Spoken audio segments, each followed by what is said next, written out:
Assalamualaikum warahmatullahi wabarakatuh. Kepada yang terhormat, Bapak, Ibu, dan semua rekan-rekan para pemerhati pendidikan dan para praktisi pendidikan. Saya akan menyampaikan satu topik tentang kepemimpinan adaptif menghadapi tantangan perubahan di era Smart Society 5.0. Transformasi pendidikan abad 21 sekarang ini menuntut perubahan karakteristik baik dari pendidik maupun peserta didik. Hal ini karena situasi yang terus berubah-ubah atau volatility, situasi yang tidak pasti, uncertainty, situasi yang ruwet, complexity, dan situasi yang tidak jelas atau ambiguity. Tentu saja model kepemimpinan konvensional pada dunia pendidikan yang biasanya bersifat top-down sekarang ini tidak lagi memadai. Sekolah memerlukan kepemimpinan yang adaptif. Thomas dan Jane Miller dalam Educational Leadership in the New Millennium menyatakan bahwa inti dari kepemimpinan pendidikan di era modern ini adalah kemampuan mengelola perubahan atau change management. Pemimpin yang efektif tidak memaksakan kepatuhan, melainkan membangun hubungan atau relationship dan menciptakan makna bersama. Kepemimpinan adaptif diperlukan untuk menghadapi ketidakpastian, mendorong inovasi dan menjaga ketahanan organisasi. Pemimpin dengan model seperti ini dapat membantu tim bertahan dan berkembang di tengah dinamika yang semakin cepat dengan mengubah tantangan menjadi peluang pertumbuhan.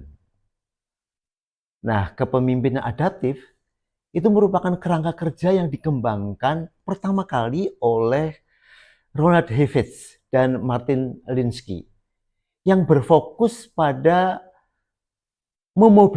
memobilisasi orang lain untuk menghadapi tantangan kompleks dan beradaptasi dengan perubahan. Pendekatan ini menekankan pada pembelajaran bersama dan perubahan nilai daripada hanya sekedar memberikan instruksi yang sifatnya top-down. Dalam The Practice of Adaptive Leadership, Heifetz merumuskan ada 4 pilar penting kepemimpinan adaptif. Yang pertama adalah naik ke balkon atau get on the balcony, yaitu upaya untuk melihat gambaran secara besar, secara keseluruhan dari dinamika sebuah organisasi sehingga dapat memberikan penilaian yang lebih objektif. Seorang pemimpin jangan asik ya dalam dunia dinamika kesibukan sehari-hari saja, tapi dia juga harus bisa memandang secara objektif dengan naik ke balkon ya. Kita tahu bahwa balkon itu ada di atas ya. Dengan naik ke balkon kita akan melihat situasi yang real seperti apa ini anggota-anggota kita. Yang kedua adalah identifikasi tantangan adaptif atau identify the adaptive challenge. Pemimpin harus terampil membedakan antara masalah teknis yang bisa diselesaikan dengan prosedur yang ada dan tantangan adaptif, masalah baru yang memerlukan perubahan atau kebiasaan dan pola pikir. Dan yang ketiga adalah mengelola stres atau regulate distress ya, menurut Heifetz. Pemimpin itu harus dapat menciptakan lingkungan yang aman dan produktif sehingga anggota tim itu tidak stuck, tidak panik ketika menghadapi suatu perubahan. Nah, yang keempat itu adalah mengembalikan tugas kepada para staff. Give the work back to the people.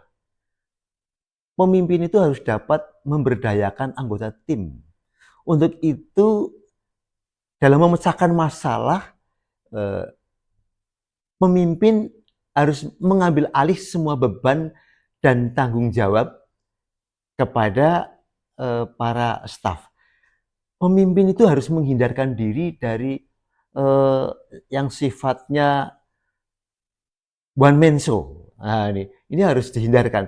Tapi coba kembalikan kepada mereka. Dan ini adalah strategi untuk membentuk kaderisasi. Karena banyak pemimpin yang pandai membangun sebuah institusi yang unggul, tetapi dia lemah, kurang bisa mewujudkan atau membuat kader. Nah, sebagai tambahan, saya bisa menyatakan bahwa situasi yang berubah-ubah atau volatility itu harus kita hadapi situasinya dengan menciptakan atau mengarahkan suatu visi ya, pada suatu visi yang baru. Arahkan targetnya secara jelas sehingga tidak mudah goyah oleh berbagai perubahan. Yang kedua adalah hadapi ketidakpastian atau uncertainty dengan understanding. Kita perlu banyak mendengar, terbuka terhadap informasi baru agar lebih paham situasinya. Yang ketiga adalah hadapi keruwetan atau complexity dengan clarity. Sederhanakan komunikasi, ya, jangan berbelit-belit. Dan fokuskan pada hal-hal yang penting yang bisa dikendalikan. Dan yang terakhir adalah hadapi ketidakjelasan atau ambiguity dengan agility. Kita perlu bersikap lebih fleksibel, tangkas, satset terhadap perubahan yang terjadi. Dengan cara demikian, insya Allah maka pendidikan bisa dapat kita capai secara lebih efektif. Terima kasih Bapak Ibu para pemerhati pendidikan. Saya ucapkan wassalamualaikum warahmatullahi wabarakatuh.